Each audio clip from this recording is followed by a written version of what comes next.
Hello and welcome to Gegenpressing, the Bundesliga podcast. I'm Manu. He is Stefan Bienkowski. We are back from our brief hiatus, summer break. Of course, been doing the bonus shows for subscribers, but yeah, this is available for everyone. Out of hibernation for the main show, briefly to discuss the end of the FIFA Club World Cup for the two German teams. But before we dive into that, Stefan, how's it going? It's a beautiful sunny Sunday here on the West Coast. Just gorgeous sunshine, blue sky, Pacific sparkling blue. Great day. I'm looking forward to a good 6 weeks of not necessarily covering a lot of live football. How about you? Yeah, I'm doing well. Had a good weekend. We took my newborn son on our first kind of trail walk this weekend. Nothing crazy, just like a 10k walk up and down this small hill, this nice kind of viewpoint, and in the hills around us. Really, really nice time. But because this is Scotland and because you're not allowed to have too much fun in Scotland, I woke up the next day and I have been covered in. We call them midges here in the UK. I don't think there's anything like them anywhere in the world, to be honest, but they're like tiny mosquitoes, which you don't really see. And I woke up with like 20 bites. I've actually got like a few on my forehead, which I'm kind of hoping the camera doesn't pick up. Yeah, I'm doing well. That was good. It was fun. First time I put my son in like the carrier and carried him, and a good workout, shall we say, Manu? Felt like I was carrying a few extra pounds, that's for sure. No, it went really, really well, and doing great, man. How are you doing? Yeah, also awesome. Ours has now graduated to the hiking backpack, which is a brand new world. It's a brand new world. Is that on your back? Uh-huh. Yeah. It's like this huge we got one used from Deuter for $80, which is like a steal considering how much they knew. He's upright now. He's sitting upright. He's rolling forward and backwards, and he's decided now his preferred sleeping position in the morning is to just roll to his chest and then just stay there. We had to Google this morning, is this safe? And apparently at 8 months it is. So, but like he's just decided now, like I can roll now, so I'm gonna just change it up. And there's a lot of butt wiggling going on with the legs kind of moving, which makes me think he is going to be mobile soon, Stefan. Yeah. Oh God, it's terrifying. Yeah.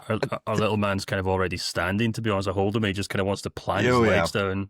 And then every time I do it, I'm like, this is great. He's already standing. And then just about every time he ends up vomiting on me. So, that will end. That's parenting. You take the good with the bad, don't you?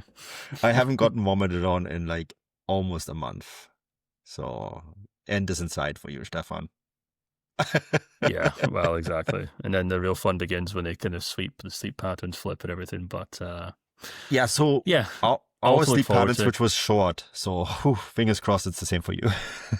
Yeah. He's dramatic when he takes. I know we're already like 4 minutes into the show and we've only talked about babies so far. And I know that's not why people listen to the show. So no. I'll move on from this, but I'll just say he takes ages to get sleep, but when he does, he's a good sleeper. So I'm thankful for that. But yeah, temper tantrums and all that. Let's talk about some German football to take our mind off it, shall we? Shall we start? Are we doing Bayern first or Dortmund? Which one should we start here? Well, I think everyone's going to want to know about Bayern. That's the kind of big talking point, isn't it? Unless, of course, you're a Dortmund fan, you want to talk about Dortmund. But I think Bayern's probably the main one, isn't it? Yeah, and we are going to chat about Dortmund too. But yes, the FIFA Club World Cup is over for Bayern Munich. We've talked on one of the bonus shows about pros and cons of this tournament. I was fortunate enough to cover a huge chunk of it right in front of my doorsteps, pretty much in Seattle. Spent 2 weeks there to do the group stage and got to see a lot of different teams and lots of different players, and the access was really fantastic. I do have my worries about the timing of this tournament and the extent of it, and also, of course, the fact that these are not friendlies. You and I have been joking about this, that this is preseason. Unfortunately, the players don't treat it like preseason, right? And there's only your 5 substitutions, and The level, I thought, in some of the games when weather permitted, was very high. And the problem with that, of course, is then if this isn't preseason, the players also take it very serious. And I think this is how we got to the main talking point of the game yesterday, right? Where Jamal Musiala picks up an incredibly terrible injury. I've been going back and forth with people on Blue Sky. My initial reaction on it was that it was just an unfortunate incident. I actually do still think that that's what it is, but I do also think that the way Donnarumma goes for that ball is reckless. He has a reputation for that, and I was a little shocked that this wasn't even reviewed. This is, of course, the same referee, Anthony Taylor, who didn't review the incident exactly on the day 1 year ago when Musiala's shot got blocked in the box against Spain. So that's, of course, something that we could chat about whether that was correct or not until the end of days. My opinion is that he should have at least looked at it again. I don't know whether 100% whether it was a foul or not. I do think it's reckless. I do think the way he goes in there, Donnarumma, is reckless. I don't even know why he has to go for that ball. I play goalkeeper myself. I think it's at the edge of the box. Pacho is there to control the ball. Musiala is isolated. Why even go for that ball? It's the sort of thing that we all have that one guy when we play five-a-side who just hurts people all the time because he's reckless, and Donnarumma is that guy. And I think this is not the first time he's done this kind of thing. I think he's just a little bit of a wrecking ball in the box, and unfortunately this is a very costly event for Bayern Munich now, who are going to be without Jamal Musiala, and injuries can happen whenever, can happen in many places in the game. So I'm not going to say here, Donnarumma, we need to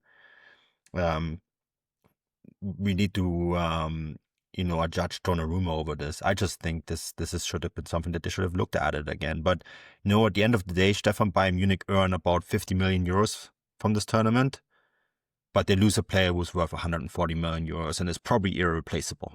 And that makes this tournament a wash, in my opinion, for them. Yeah, absolutely. It was absolutely. I mean, I didn't watch the game live, but obviously I saw you reacting to it in our group chat we have, and of course with our subscribers on Substack as well. And you quickly, the good and the bad thing about modern day is that these things quickly filter through to social media and the internet and things like that. And you see pictures, you see still images. I've actually tried not to watch the videos, but they do pop up. I even watched a clip of poor Alphonso Davies on Twitch, I think, reacting to it in real time, and one of his closest friends, and it's heartbreaking seeing him watching it. And the thing is, he has the exact same reaction as all the players around him, all the Bayern players around him on the pitch after it's kind of come to light what's happened. It was the thing is, like, I agree with you. I've totally gone back and forth on the kind of circumstances and what led to it and things like that. And you're right about Taylor not calling it. I'm really surprised, I must admit. I mean, I haven't actually checked to see what the linesman reaction is to it, but I think in those situations, the referee's looking to the linesman to make a judgment call there and then to say to him. I don't know if he did or didn't. Like I said, I don't know if the linesman's reacting to it. All the clips I've seen is kind of over the linesman's shoulder almost, so he's not really in the clip. So in terms of a foul, it's really weird why it wasn't called, and you kind of have to look into the protocol, I guess, what I'm looking for why that wasn't called. And then I've kind of flipped on the kind of ferocity of Donnarumma's kind of challenge as well, because at first it looks, either way you look at it, it looks horrible. And then the more I looked at it, it's almost like Pacho and Musiala are kind of tussling for the ball, and Musiala's trying to come around the back of him to stop him ushering the ball out. Yeah. And then Donnarumma obviously kind of comes in as well. So Musiala gets wedged between the two PSG players. And it's one of those things where it's like, technically speaking, Donnarumma hasn't done anything wrong, but it's also one of those things, and it's what I said to you when in real time when it happened. I was like, this is just a perfect example of why I think goalkeepers get way too much leeway in the modern game. Because it's to me, it's equivalent to when you see goalkeepers, they're going for a high ball, they lift their knees up and they go through the back of some guy, and they knee him in the back of the head, he gets concussed, and then nothing Yeah. happens. They just play on, or the guy obviously has to get taken off the pitch, but nothing happens to the goalkeeper. And it's the exact same to me thing as that, in the sense that it's way too over physical. It's bang out of order, but these things just don't get called by referees. They never call goalkeepers on these things for some silly reason, and we've now, and it's unfortunately led to this horrible incident. Well, also the laws on this have been changed, right? The goalkeepers used to have a way more protection, but referees have actually been told to be harsher on them. There used to be laws surrounding the 6-yard box. That was the goalkeeper zone. I played goalkeeper in an era where you could basically do whatever you want as a goalkeeper in the 6-yard box. The protection for goalkeepers was always very high. I've been arguing with a guy who's like, "Oh, I've been playing 200 plus games as a goalkeeper over 20 years." And it's like, yeah, but the laws have changed, right? And like the reason why I think it's a foul is if you take the same situation with 2 defenders sandwiching Musiala anywhere else on the pitch, the referee would have to call it, right? We see that actual play actually so many times when an attacking player gets between 2 defenders and just gets brought down, right? And that's always called a foul. And when you look at this particular incident, this is the exact same thing. Musiala at the end of the day gets sandwiched between 2 players. Donnarumma gets to the ball, but he plays Musiala first, right? And that is for me where I'm drawing the line. I'm not saying this is a vicious red card or any of that. I just say it's a foul. It's quite simple, a foul. And this is where I think too, and this is the other thing, that from a technical perspective, as a goalkeeper, you don't need to come for this ball. Musiala is already isolated. There is no reason for you as a goalkeeper to come for this ball, right? So like everything aside, this is not a play the goalkeeper needs to make, right? And so, yeah. And the one thing I was wondering, Anthony Taylor kind of stood next to it, and he called half time early, right? Because of the severity of the injury. Maybe he too was just overwhelmed with what happened.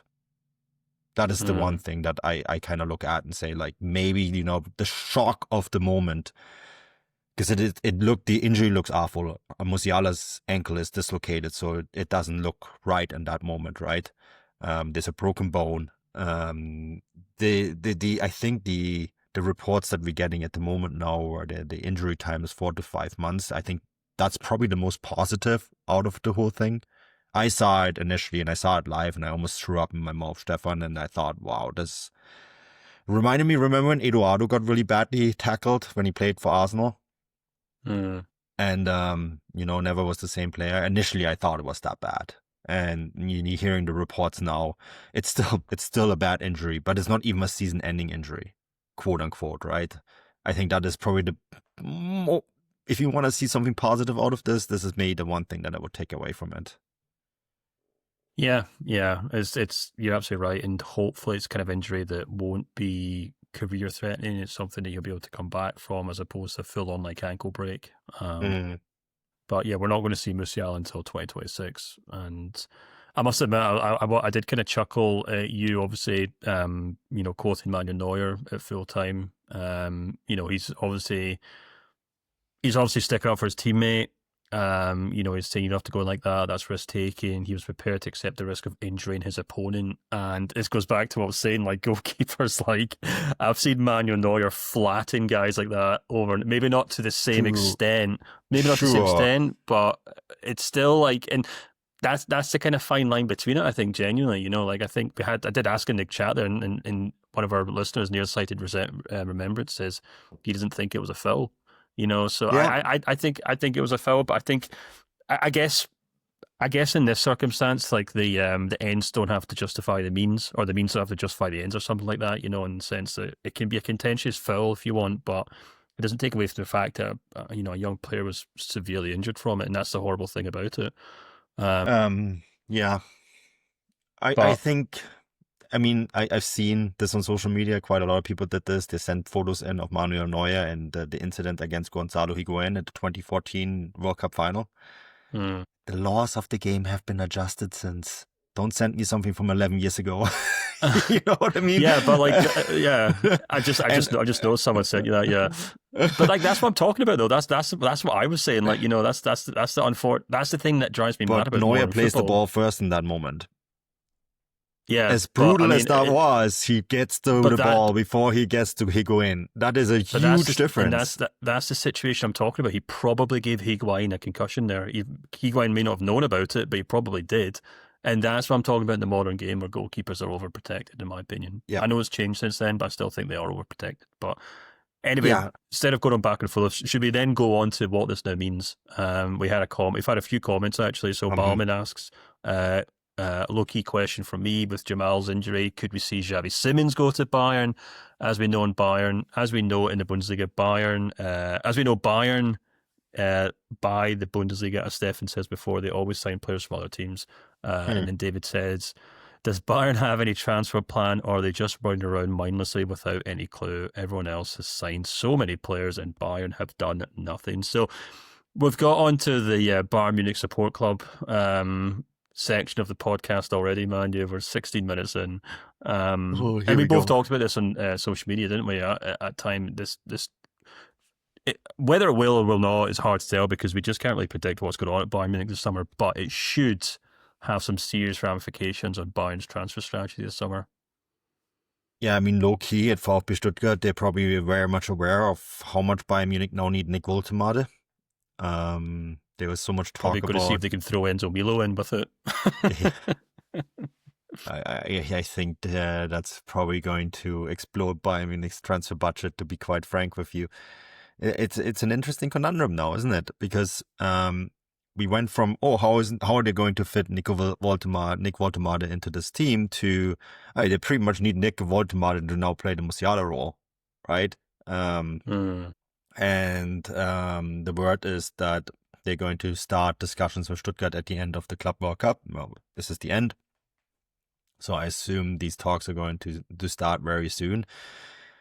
I mean, we've talked about this on the bonus show. A lot of things have happened since. VfB Stuttgart obviously not pleased with how this unfolded. The fact that Bayern Munich went behind their backs, talked to one of their players, agreed personal terms without talking to Stuttgart first. Yeah. And then Stuttgart's initial reaction was, we're going to make this very expensive for Bayern Munich. And I think this is their right. And then, I've had these arguments on social media, mostly on threads, with people saying, look, whoa, he's only worth 30 million euros. Yeah, that's the value that we put on the player at Transfermarkt. That was before Bayern Munich showed interest. That was before the U21 European Championships. That was before this Musiala injury. And also, you have to keep in mind, Nick Woltemade is under contract until 2028. My bottom line is Nick Woltemade is worth whatever VfB Stuttgart want for him. Right? At the end of the day, They do not have to release the player. They don't. They just don't. If they don't want to play ball, then Bayern Munich can do whatever they want. Like Uli Hoeneß was said, well, if it doesn't happen this year, we can do it next year. Like, Nick Woltemade is still under contract for 2 more years next year. Right? So I think this is where this is really interesting for Stuttgart. I've talked to some people at Stuttgart and they said at the end of the day, if they give us the right amount of money, then we're probably going to do it. This is what I've been told by people that work for the club. And that right amount of money is probably somewhere in the region of 60 to 80 million euros. And it's probably one where you can 60 million up front and then add a bunch of bonuses to have Stuttgart get there. But that is just the reality. That is how much a player like that costs. And for Bayern Munich are now in a situation where they really need him, right? They need him to fill that hole that is now left because of the Musiala injury. And they probably need a little bit more than that. I've seen the suggestion of Xavi Simons. Not cheap. And the thing is too, Nick Woltemade, when he comes in, he can play other roles in the Bayern Munich squad. When Jamal Musiala comes back in November, December, January, what do you do with Xavi Simons then, Stefan, I guess is the question. Yeah, I think to answer the question directly, I think Xavi Simons would be a very good short-term option, but I'm not sure it'd be a great long-term option. I think, we talked about this back and forth in terms of what Bayern need. They need a left winger. or they need a number 10. And we talked about the Voldemade thing. As you said, he's a player who can play both. He can play up front as well for Harry Kane if and when necessary. But it does kind of make things very difficult for them. I did read Ole Hoeneß's comments with quite some intrigue this morning, where he was obviously, surprise, surprise, happy to stand in front of the reporters for as long as he wanted to, and just kind of unburdened himself with plenty of information. I thought it was quite interesting when he was asked about Nico Williams. He said that he's been going back and forth with Hansi Flick, obviously texting. And he was like, Hansi's on holiday, but even he texted me saying he was surprised because apparently Barcelona were preparing an offer as well. At least that's what they told Hansi Flick. So he was trying to kind of suggest, obviously it's not Bayern's fault that didn't work out. He says they're not interested in Rafael. He said they were very interested in Voldemade, and he said, might be something we have to wait till next year on. But then he also said, they're not prepared to pay a huge fee for what he described as a backup player. And then obviously went on to say about how they've still got Serge Gnabry and Kingsley Coman at the club to play left wing. So obviously trying to be coy, about as coy as Ole Hoeneß can be in public. But I don't think that does very much to mask the fact that Bayern are in desperate need now of a left winger, and they're in desperate need of a number 10. Or at the very least, maybe the idea of Kompany potentially shifted his tactics to avoid playing a number 10 entirely. He's obviously got Michael Olise who can maybe play there as well, but they'll definitely have to start doing something. They'll have to start making moves. As you said, they'll probably start speaking to Stuttgart soon. They'll know very quickly whether there's an option with Voldemade, because Stuttgart, with every right, are presumably holding out for about 80 million euros, I think. And if Bayern aren't prepared to pay that, then they really have to just move on and look elsewhere, because if Stuttgart are going to stick to their guns, there's no point in Bayern spending the whole summer trying to sign this guy, only for it to kind of fall through, and then they're left with nothing but Serge Gnabry and Kingsley Coman to help Harry Kane through the first half of the season. So I think it probably will need a huge reset. I think they'll probably have to start getting a bit smarter. We've been saying this for months now. Obviously, they have to get much smarter with who they sign. And I've also been kind of saying over the last kind of couple of shows we've talked about the Bayern fiasco, it's saying you're kind of hoping that there is someone in the background actually doing deals and making deals and kind of getting further with stuff that's just not in the public, because there's a huge amount of discussion over players. Like I said on the show, I think it was last week, I said Sky Germany alone have linked them with 6 wingers, I think, over the course of the month of June, which is just insane. And it's probably only going to get much worse now that obviously Musiala's out for long term, and the papers know that they need a number 10. Agents don't need a number 10. But in terms of who that could be, it's something up for debate. Manu, I still keep coming back to Christopher Nkunku. I was reading the papers today that Chelsea would be willing to sell him for about 45 million pounds. So probably about the best part of 50 million euros, which is not cheap. But, if I'm Bayern and your list of potential signings is getting smaller and smaller by the week, and there's this guy who obviously was outstanding for Leipzig, hasn't worked out for him at Chelsea, far beyond his own reasons, and he's for sale for a relatively affordable price, then I think he solves a lot of Bayern Munich's problems, because he can play at left wing, he can play as a number 10, and when Musiala comes back, he can play as number 10, and then when Musiala comes back, he can move out to the left quite easily. He can also play as a second striker, he can play as a false 9, so he can cover for Harry Kane if necessary.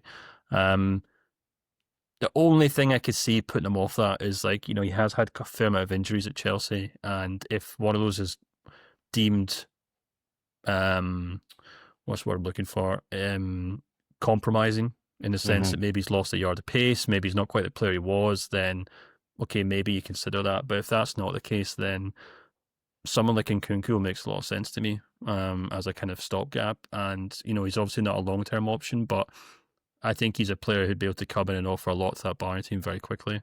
But yeah, Manu, this Club World Cup's been a bit of a disaster for Bayern. Yeah, they'll get their money in December, but in the meantime, they're probably going to have to go out and spend twice that to fix the problems in the squad before the new season starts. I mean, speaking of the Club World Cup, briefly on Nkunku, he played there pretty regularly. Played against Palmeiras 54 minutes, against Benfica 39. In the group stage, still 90 minutes against Esperance. Sat out on the bench in Chelsea's defeat to Flamengo. came on late against LAFC, but yeah, in the knockout stage has been playing pretty decent minutes. So, just to put that out there, he is getting used and he seems to be fit now. Otherwise, he wouldn't be playing at this tournament, right? Yeah, I mean, you know my opinion on Christopher Nkunku. I wrote an article on him back when he was in at Leipzig. I think he's a very good player. He's gotten lost among the many Chelsea signings. And I think that if they can get him, good player, 27, maybe a little old. That's the one downside. But I was also thinking about this during this tournament and watching the games that Bayern Munich played. I actually think Bayern Munich played some really good football at this tournament, with the exception maybe of this game against Benfica, where I don't think they really cared that much, to be quite frank. It was a very heavily rotated side. But the other games, they were very good. Even in this PSG game, I mean, it wasn't, in the end of the day, it was margins that decided that. And maybe without that Musiala fall, we will have a different discussion today. And this PSG team, we did a full podcast on PSG, and what Bayern Munich can learn, or other Bundesliga teams, or football in general can learn. And I had the chance to go to one of Luis Enrique's press conferences when he was in Seattle, and when he spoke to the media and asked him questions. And I think he's one of the most intelligent head coaches out there. The way he plays football, the way he thinks football. There's lots not to like about PSG, the way it's put together, but this is a very good team with a very good head coach who has a very good philosophy of playing football, who is very smart. And for the full 90 minutes, yeah, Dembele scores late when Bayern Munich are pressing high and all that kind of stuff, and makes the result look tougher than it actually was. But even without Musiala, this was a game that could have also gone the other way, right? And it was a very good football match. And I have to also underline this. This was a very good game with all the drama in the world and 2 red cards and all that sort of stuff. But this is a very good PSG side. There is no shame losing to them. There's teams that have been absolutely crushed by them. And so I want to say this too. And the reason why I'm talking about this is because there was players like Olise, who I thought was fantastic. Harry Kane had actually a really good tournament. He scores 2 really great goals against Flamengo. With a little luck, one of the goals he scores against PSG is not offside, right? The player, and this is why I'm getting to this, Kingsley Coman, left winger. The way he presented himself at this tournament, I know he doesn't have the fancy numbers. I said this in the chat. He's the football equivalent of that second line, third line center in hockey, the player who doesn't get a lot of production, but is defensively so very important for your team, right? Like, he is an attacking player who holds you together, who gives you defensive security. And I wrote an article on this a while ago too, where I called him a two-way player. And I think, I personally think, actually watching him there, it's a mistake if you sell him. I think there's other players in that squad that you should probably move on. Serge Gnabry is one, right? But I personally think the way Kingsley Coman played in this tournament and the way he plays in important games, I personally think it's a mistake to move on from him. And so there is good pieces there. It doesn't need much to challenge a team like PSG, is what I'm saying. Yeah, well, I was just going to say, if this isn't obviously what Bayern Munich fans would want to hear at this stage in the summer, but if Bayern are forced really to not go out and spend money on a number 10, they do have other options, as you said. Coman can fill that kind of that left wing spot. Serge Gnabry can support him. And Kompany can kind of shift his tactics. We did kind of see this from time to time last season, where he stuck Goretzka in there in that kind of number 8 role rather than number 10. And obviously Goretzka's making those kind of late runs into the box. Easy to forget, but Goretzka started his career as a number 10. He does have those kind of he does have that attacking instinct if necessary. I'm not saying he's going to go out and score 20, 25 goals and assists next season if they played him number 10, but they could change the system slightly to a kind of 4-3-3 rather than the kind of 4-2-3-1. And they've also got Tom Bischoff coming in, who is a number 8 but does have a lot of attacking ability. You've got Tom Bischoff, you've got Kimmich, you've got Pavlovic, you've got Palhinha, who apparently they're not selling now, and you've got Goretzka. So you could easily have a midfield 2 of like Kimmich and Pavlovic, and then either Goretzka or, if you want, Tom Bischoff kind of pushing forward in a more attacking playmaking role. So maybe it's better if they do kind of keep their powder dry in that number 10 position and focus more on those wing positions, because the thing is, Manu, we're talking about this need for a left winger, but God forbid anything happens to Mike Olsen next season. They don't have a right winger either. Yeah. Like, he's their only right winger in that team as well. On the wing, they have Coman and Olise, and that's it. Yeah. And obviously Gnabry if necessary, but even he's more of a kind of inside forward, second striker sort of thing. And if I was Bayern, I'd maybe be looking at like if I was Company rather, I'd be looking at saying, right, I've got an abundance of centre midfielders. At least two of them can play a more attacking role. If I've got 100 million euros to spend, I think I'm probably wanting to go out and spend that on, a winger. And so, as Gunther Daniel has just put in the chat there, there's also, I'll just stick up there. There's also Paul Vanner, who, Manu, I think if I'm not mistaken, you are currently the president of the Paul Vanner support fan club. I think the important thing with Paul Vanner to notice is he's only 19, and I've seen people say in the chat, it's like, "Wow, they're cool on him. He's not as talented as we think." I was like, God damn it, he's 19 years old. Why didn't he play so much at the U21 and European Championship? Because he was one of the youngest players in the squad. You know, like the U21 European Championships, there's guys in there who are 23. Mm-hmm. So, yeah, he didn't play as much because he's one of the least experienced players in that squad, right? And so, yeah, I mean, let's not write off Paul Vanner quite yet. That's what I'm saying. And to be honest with you, I think they will probably give him a look now that position is open, right? Yeah, I was just going to say, man, if they're not willing to give him a look now, they never will. No, I mean, exactly. I think that the stars were aligned for him in the sense that Musiala's obviously on a very unfortunate circumstance where he's obviously picked up a long-term injury.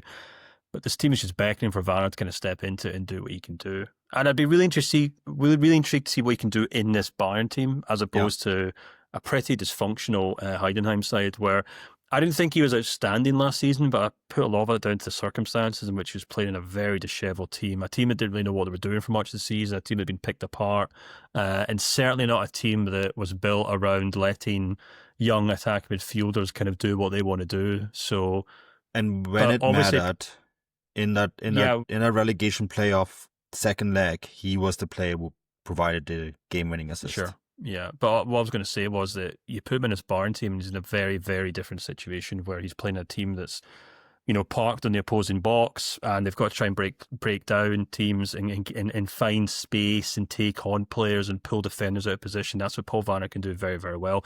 It's what he's been trained to do since he was in the Bayern youth team, so it only makes sense that he spent his entire youth career preparing to play for Bayern in the Bundesliga. So, yeah, if I was Company, I'd be saying, you know, I've got Goretzka, I've got Bischoff, I can give Paul Vanner a shot finally. Let's leave number 10 as it is, and focus on bringing in a winger that can play left and right wing, and maybe cover for Harry Kane. Yeah, I think maybe the final point on this is, I think that Company has to finally show that he can play young players, right?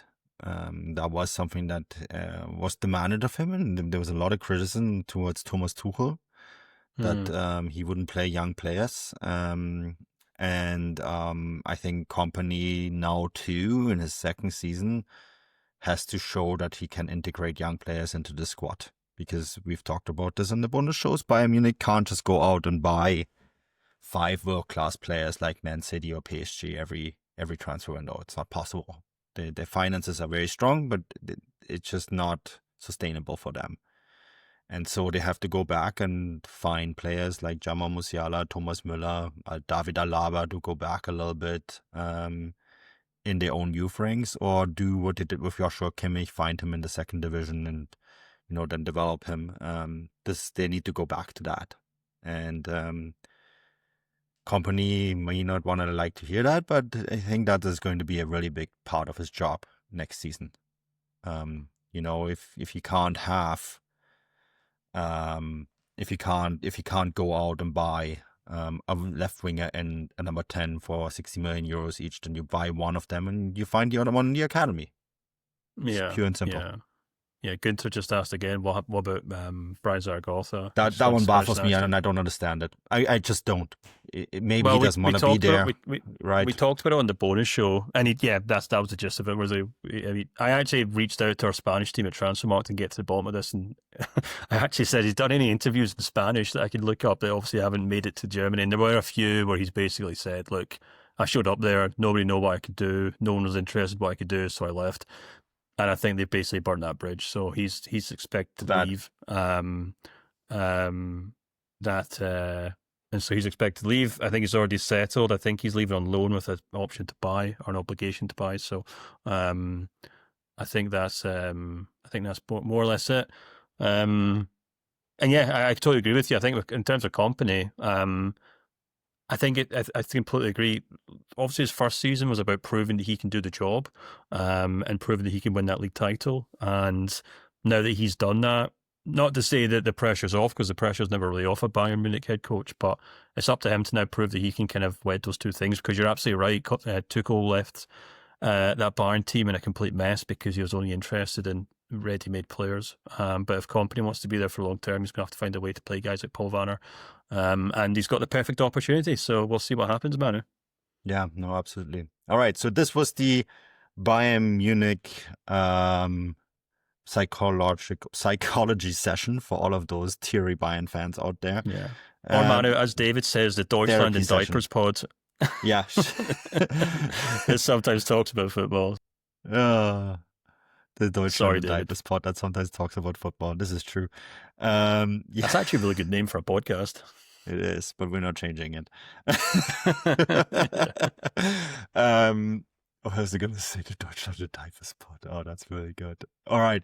The therapy is Deutschland, diapers, and Dortmund. There you go. There's your segue. Yeah, perfect. The Bayern therapy session is done and dusted. Let's go to Dortmund.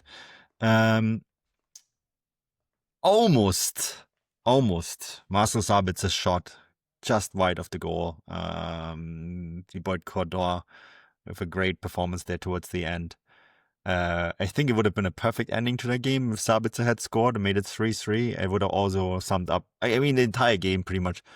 I said this on another show. I think the entire game was Borussia Dortmund 2024-2025 season in a nutshell. I know technically part of the Club World Cup is in the 26-27 show. Let's don't worry about that part. But and the reason I'm saying this is because it was essentially Dortmund not doing anything for about 2/3 of the game, and then realizing, hey, we're actually pretty good. Maybe we should actually try to win this game.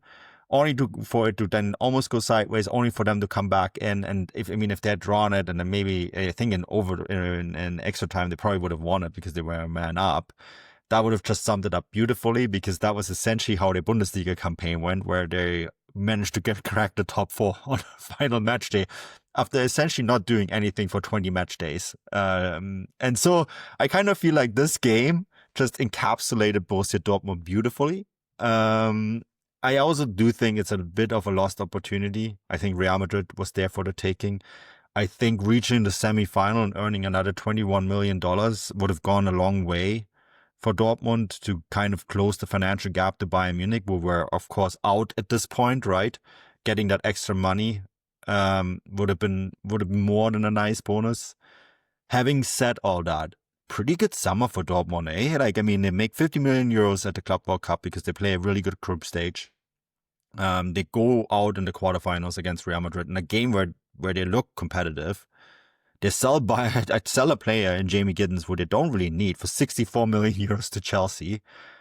And now they can basically sit back for the next 6 weeks and put together a squad that could challenge a Bayern Munich team in distress for the Bundesliga title. I think this has been not bad at all for the black and yellow, Stefan. Yeah, well, apparently, according to Niko Kovac, they'd already got beyond the point that they thought they'd reach, and this was just a bonus game. So he's obviously delighted that they just got to make up the numbers in this match. I thought his comments were really interesting. After the game, he basically said, I heard from Dortmund that they are quite happy to be able to go home. Apparently, they did not like the setup of this tournament at all. No. Well, do you know what's interesting? I didn't watch this game, but I did watch the extended highlights, and I did see the reaction from a lot of Dortmund fans, especially on the Reddit forum, saying um, a little puzzled as to why it didn't seem like the players really seemed to care that much about the game, almost treat it like a friendly at times and being quite passive. And, Kovac said that himself. I think Kovac or Brandt said after the game, they were very passive in the first half and let Real Madrid play in front of them for much of the game. And then sure enough, and Kovac then comes out and says, well, we didn't expect to get to this stage, so it's just a bonus being there, to be honest. And then he said, if that's the pizza goal had gone in, he said, well, it wouldn't have been entirely fair if we turned it around, since Real Madrid probably deserved to win the game, which is probably the most kind of Dortmund thing ever, God forbid they actually show any sort of ambition to win a title. But anyway, I thought it was interesting, Manu. I mean, obviously, I think Kovac is obviously using this tournament to keep implement his system, implement his tactics. I think it was probably a good indication of where his team is and how he kind of wants his team to line up. Obviously, played a very apparent 3-4-3 with Reers and Svensson as wing backs. And a pretty solid kind of system, I would say. Obviously, they end up giving Real Madrid a pretty decent game. You've obviously watched a decent amount of them. They beat Monterrey, obviously, in the previous round, and then Ulsan before that. So it's kind of been a weird kind of mix of, decent teams in terms of Fluminense and then Real Madrid, and then three teams in between that who obviously aren't of the same standard as Dortmund. So very, very hard to kind of judge anything from this tournament, but it certainly Monterrey is a good team. Like, Monterrey is probably the best team in CONCACAF, and they have Sergio Ramos, right? And okay. And so, and they're a really big club in Mexico. Like, they fill the 65,000 seat stadium like every match day. And so they're a massive club with a lot of money, very rich. But yeah, you're right. I mean, I would say they'd probably be competitive in the Bundesliga, so a competitive Bundesliga team that they beat. But yeah, you're quite right. I mean, it was a pretty mixed bag for Dortmund. Yeah, and I mean, obviously I'm showing my ignorance in terms of that regard, but I think that's why I drew the comparison to the pre-season friendlies, where it's like sometimes you see these clubs playing very good teams and then it's a good game, but then sometimes they play obviously minnows to a certain extent, and it's obviously not a hugely interesting match or something you can take a huge amount from. But they're probably just delighted they got through without any major injuries. Obviously, that's not a kind of flippant remark about Musiala. It's a genuine thing, obviously. And not just in terms of like that, but also just like the heat and, as you said, to set up the competition as well. Like, watching these games or the highlights of these games, and you see these massive fans behind the head coaches on the sideline, you're like, what is going on here? But a pretty surreal setup, to be perfectly honest with you. So in terms of Dortmund, I wrote my newsletter to them last week saying I think they're actually in pretty decent shape. Obviously, they weren't going to go out and win this competition, but, the way they set up against Real Madrid, pretty decent setup. I mean, probably putting in a Schlotterbeck there for a Benzbaini or maybe for Sula, perhaps. And, but aside from that, obviously Sabitzer probably doesn't get a starting role in that team. It's probably going to be Bellingham or Carney Chukwuemeka, who's increasingly looks likely to potentially actually be staying at Dortmund next season, Manu, if the papers to be believed. And I think importantly as well, they had a decent selection of players that they can bring off the bench. Sorry, Max Bayer obviously comes on and does well. Duranville comes on. Mencha comes on. Chukwuemeka comes on. Those are all Kuto as well, who's a young player. We're still waiting to see if he can really kind of make something of himself at Dortmund without getting sent off for that yellow card. By the way, that's something I wanted to bring up. And just on the topic of kind of inconsistencies, because we're talking about this with the Donnarumma and Neuer thing. And I'm going to sound like a total old man here, and I'm not technically saying they shouldn't be allowed, but if you can remember that Kuto yellow card where basically it's a second ball, and I think it was, I can't remember the left back for Real Madrid, but he basically goes to head of the ball and Kuto jumps to try and control his feet.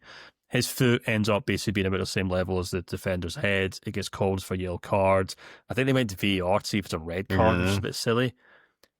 Later in that game, Mbappe scores an overhead kick. Wonderful goal. Exactly what football should be all about. However, if I'm sitting watching that game with someone who's never watched football before, and they ask, why was Kuto booked for his foot being near that player's head? and Mbappe wasn't, for his foot being near, I think it was Sula's head, because obviously to score an overhead kick, you have to put your foot where someone's head usually is.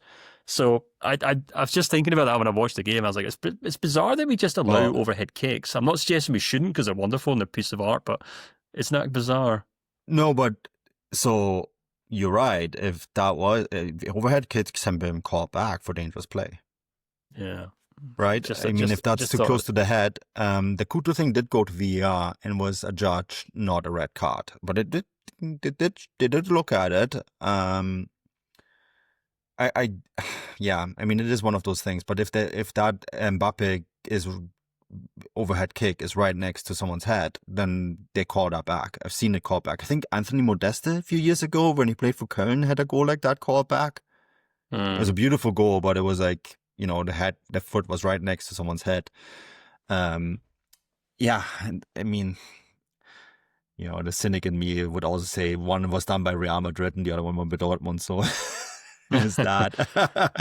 But, to bring it back to the actual topic of Dortmund, I think the only thing I'd be wary of from this competition is, as Kovac has alluded to, in terms of like that kind of passiveness. And I thought Dortmund were quite passive, especially in the first half, and boy, did Real Madrid already look like a team who are coached by Xabi Alonso.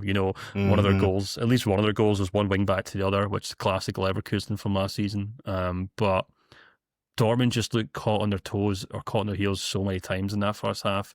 And I did kind of think to myself that if it's hard for Kovac to get the players excited about this tournament, because look, there's no doubt that there's a lot of money in this tournament and clubs are happy to take part and Dortmund were happy to take part. But on an individual level, you can understand if some of the players were thinking, I don't really care about this tournament because it's not like I get a bonus. It's not like it's in my contract, things like that. Yeah. Whether or not that's the case, that's fine. But all I'm saying is if Kovac walked into that changing room and everyone's like, look, Gaffer, we're sorry, but we just don't care. And he says, well, as long as you guys try in the build up to the preseason and the Bundesliga, that's fine. But if that passiveness kind of leaks into the start of the season and they stumble in the first 4 or 5 games, that's when things can get very, very tricky. But it seems a little overcritical to be kind of calling the alarm bells with that one right now. The issue is too, and I think this is a big problem with this tournament and the way it was set up in general.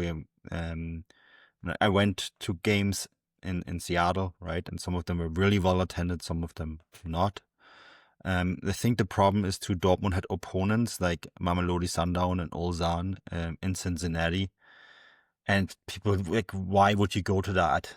Like even a Dortmund fan would be hard pressed, and it's 40 degrees Celsius out, and there was one picture where the Dortmund bench was in the dressing room because it was too hot in the stadium, right? And so as a player, you look at this and I'm like, why am I playing Ulsan HD in front of 5,000 people, of whom 4,000 are JD Vance in Cincinnati? You know what I mean? Like, that's a tough sell. It's a really tough sell for a player. It's a different story. Like I saw Inter Milan against River Plate in front of 50,000 at Lumen Field in Seattle. And it was a fantastic atmosphere. It was a great game. And some of these teams can draw, or some of these matchups can draw a lot of fans, right? Bayern Munich, I think, are one of the highest drawing teams in the United States. And it's because there is a huge amount of Bayern Munich fans there. We know this from the show. So, that I think that was a really big problem that I had with this tournament. The execution and the choosing of the venues really made this a lot worse than it could have been. I think there was lots to take away from. Like, yeah, this is a good idea. You mentioned the pictures of Niko Kovac standing in front of these cooling fans. That's because these stadiums are built for NFL games in the fall and the winter. They're not designed to be played in the summer. That's why they don't have roofs. That's why there's no basics like lightning rods.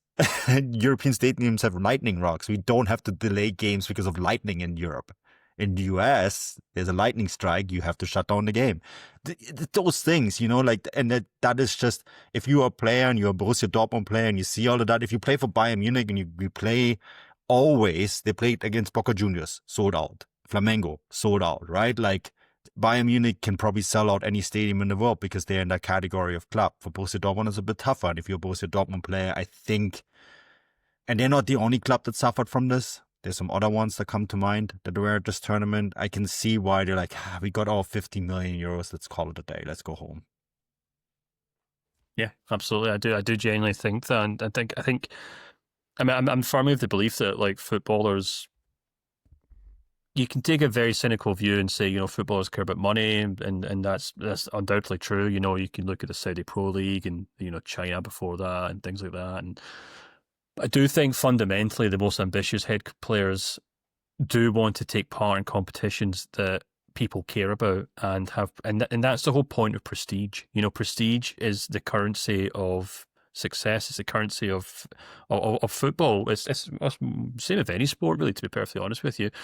And that's the one thing that I think this Club World Cup has lacked. Maybe in 5 years' time, it will have prestige. Maybe it's something that players will want to take part in. It's very hard to have prestige on day one, obviously. And I can understand if, Dortmund's accountant's happy, Vasquez happy, but I can understand if Kovac and the players just didn't care. And, maybe in years to come that will change, but it certainly came across the tournament to me where Dortmund were just kind of making up the numbers. And we'll have to wait and see. I mean, obviously, again, and I say this, but I don't read anything into the preseason friendlies at all, but I think looking at a Dortmund squad, it's pretty well balanced. They probably still have a bit of business to do. They've obviously sold Jamie Gittins, who we haven't even mentioned, because as we've talked about, is a player who probably won't miss a huge amount, but they probably still have to find some way of they probably do need to find a kind of wide forward who can play both roles just for the sake of depth. Yeah. Keeping Carney would be huge. Yeah.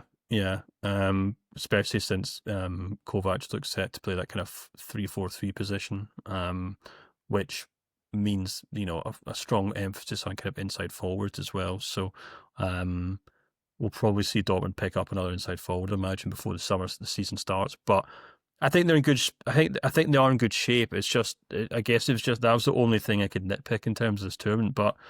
I guess Dortmund get to go home. The players get to put their feet up for a short while, and then they'll kick things off within the season. For people who haven't subscribed yet, I think the next 6 weeks for our transfer show that we do twice a week is going to be very interesting, Stefan. I think there's going to be Dortmund and Bayern are going to be very busy.